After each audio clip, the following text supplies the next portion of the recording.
શ્રીજી મહારાજના સમયનો એક પ્રચલિત પ્રસંગ છે. એક દેરાણી જેઠાણી હતા, એમાંથી મોટી વહુ હોય એ જ મહારાજ આવે એટલે થાળ કરે અને જમાડે મહારાજને. એટલે આવી રીતે નાની વહુને પણ ઈચ્છા તો બહુ થાય કે હું મહારાજ માટે થાળ બનાવું ને મહારાજ જમે, પણ મોટી વહુને થોડીક ઈર્ષા જેવો ભાવ નાની વહુ માટે, એટલે એને થાળ બનાવવા આપે જ નહીં. પછી એક વખત મહારાજ જાણી ગયા કે નાની વહુ છે એને પણ થાળ બનાવવો છે, એટલે મહારાજે કીધું કે આ નાની વહુને તમે થાળ બનાવવા દો, કાલે એ બનાવે તો વાંધો નહીં.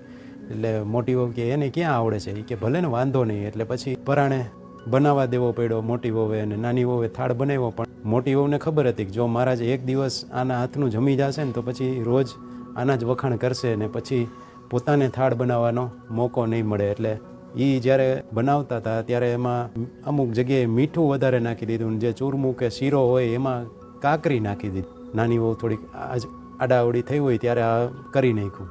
હવે મહારાજ જમવા બેઠા, મહારાજ તો વખાણતા ગયા કે શું વાત છે, કે આવો શીરો તો હોય જ નહીં, કે નક્કી આમાં મોટી વહુનો હાથ હશે.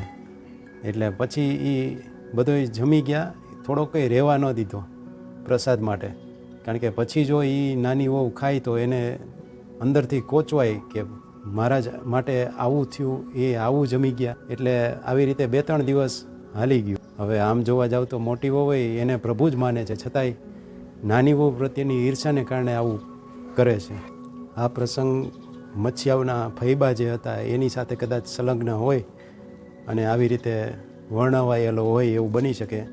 પછી મહારાજ એક વખત જ્યારે મચ્છિયાઓ આવે છે અને એના દીકરાની વહુ જે હોય છે એને કનડગત કરીને કાઢી મૂકી હોય છે. એટલે પછી મહારાજ એને મળીને આવે છે કે હું તો માફી માગવા તૈયાર છું ને જેમ કે એમ કરવા તૈયાર છું, પણ છતાંય આવો દ્રોહ કર્યો ને એના હિસાબે પછી મહારાજ જ્યારે મચ્છિયાઓ આવે છે ત્યારે મહારાજ કહે છે કે જો તમે જીવકોરબા, એમના વહુનું નામ, તો કે એમને જો તમે સ્વીકારો તો જ અમે અહીંયા ભોજન પ્રસાદ લઈએ, નકર અમે મચ્છિયાઓનું અંજણ હરામ કરીએ. તો ત્યાં સુધીની વાત કે એને પછી હરામ કરવું પડ્યું. મચ્છિયાઓના ફૈબા છે એ બદલા નહીં, પોતાનો નિર્ણય ન બદલે. એટલે ઘણીવાર કેવો દ્રોહ થઈ જતો હોય ખબર ન પડે.